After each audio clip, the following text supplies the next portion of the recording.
আসসালামু আলাইকুম প্রিয় দর্শক, আজকের এই ভিডিওতে আমি আপনাদের দেখিয়ে দেবো যে কিভাবে আপনারা একদম কম টাকায় ইন্টারনেট প্যাকেজ পেতে পারেন। সেই অফার আপনারা কিভাবে কিনবেন সম্পূর্ণ প্রসেসটি আজকের এই ভিডিওতে আমি দেখিয়ে দেবো। এখন আবার সরাসরি শুরু করছি মূল ভিডিও। মাই জিপি যে অ্যাপসটা আছে সেটা আপনার ফোনে ইনস্টল করে নেবেন। অলরেডি কিন্তু আমার ইনস্টল করা আছে, তো আমি এখান থেকে মাই জিপি অ্যাপসটিকে ওপেন করে দেবো। পরে দিয়ে দেখতে পারবেন যে নেট লাগবে, 1 নম্বর অফারগুলো দেখে নিন। এখানে কিন্তু দারুণ দারুণ অফারগুলো এখানে লুকিয়ে আছে, আমরা কিন্তু অনেকেই জানি না। জাস্ট এখানে একটা ক্লিক করবেন। এখানে ক্লিক করার পর প্রিয় দর্শক এরকম একটা ইন্টারফেস চলে আসবে। আসার পরে এই যে এখান থেকে আপনারা দেখতে পাবেন নিচের থেকে উপরের দিকে আছে 1 নম্বর নেটের অফার পেতে ক্লিক করুন এখানে।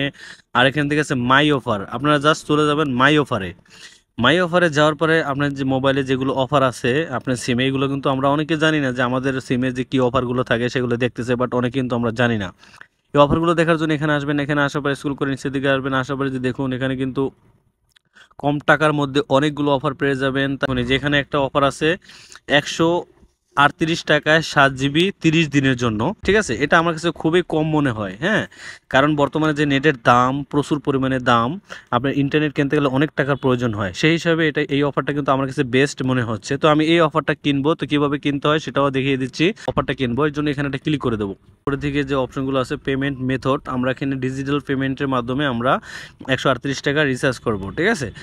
আপনার চাইলে আপনার ব্যালেন্সে যদি টাকা থাকতো তাহলে আপনারা ব্যালেন্স এখানে সিলেক্ট করে আপনারা নিতে পারতেন। যেহেতু ডিজিটাল পেমেন্টের মাধ্যমে নেব এর জন্য নিচে থেকে কন্টিনিউ অপশনটা ক্লিক করে দিতে হবে। কন্টিনিউতে ক্লিক করার পর এখানে যে মাধ্যমগুলো চলে আসছে বিকাশ, নগদ, রকেট, উপায়, ভিসা, আপনারা কিন্তু এটার যে কোনো একটা মাধ্যমে আপনি কিন্তু রিচার্জ করতে পারবেন। ওকে, তো আমরা এখান থেকে বিকাশের মাধ্যমে রিচার্জ করব, এর জন্য বিকাশ সিলেক্ট করা আছে। চাইলে নগদ সিলেক্ট করে আপনারা নগদ থেকে করতে পারেন। তবে এখানে একটা দেখতে পাচ্ছেন যে ইমার্জেন্সি ব্যালেন্স ডিউ 12 টাকা আছে, তো আমি এটা সহকারে আমার হয়তো বা কিনতে হবে। তারপর টোটাল পেমেন্ট হলো 150 টাকা, ঠিক আছে। 150 টাকা কিন্তু আমার এখানে কেটে নেবে। তারপরে সেভ অ্যান্ড কন্টিনিউতে এটা ক্লিক করতে হবে। তারপরে এরকম একটা অপশন চলে আসলে জাস্ট আমরা এখান থেকে আই এগ্রিতে এটা ক্লিক করে দেবো। আই এগ্রিতে ক্লিক করার পর এরকম একটা ইন্টারফেস চলে আসবে। আসার পর এখান থেকে ইওর বিকাশ অ্যাকাউন্ট নাম্বার, এখান থেকে আপনার যে বিকাশ অ্যাকাউন্ট নাম্বারটা আছে সেটা এখানে দিয়ে দেবেন। তারপর এখানে কনফার্মে একটা ক্লিক করে দেবেন। আমার বিকাশ নাম্বার একটা কোড চলে যাবে, সেই কোডটা আমার এখানে বসাতে হবে। এখান থেকে কনফার্মে ক্লিক করে দেবেন। তারপর আপনি বিকাশের যে পিন নাম্বারটা আছে সেই পিন নাম্বারটা দিয়ে দেবেন। তারপর আবার এখানে কনফার্মে ক্লিক করে দেবেন। আমার এখানে প্রসেসিং চলতেছে। অলরাইট, তো টোটাল আমার 7 জিবি উইথ বোনাস সহ 30 দিনের চলে আসছে, ঠিক আছে। তো আমরা এখান থেকে এখন গো টু হোমে চলে যাব।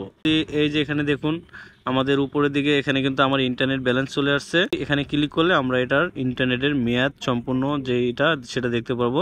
তো এই ছিল মূলত আজকের ছোট্ট ভিডিওটি ভালো লাগলে লাইক দিয়ে চ্যানেলটি সাবস্ক্রাইব করতে ভুলবেন না।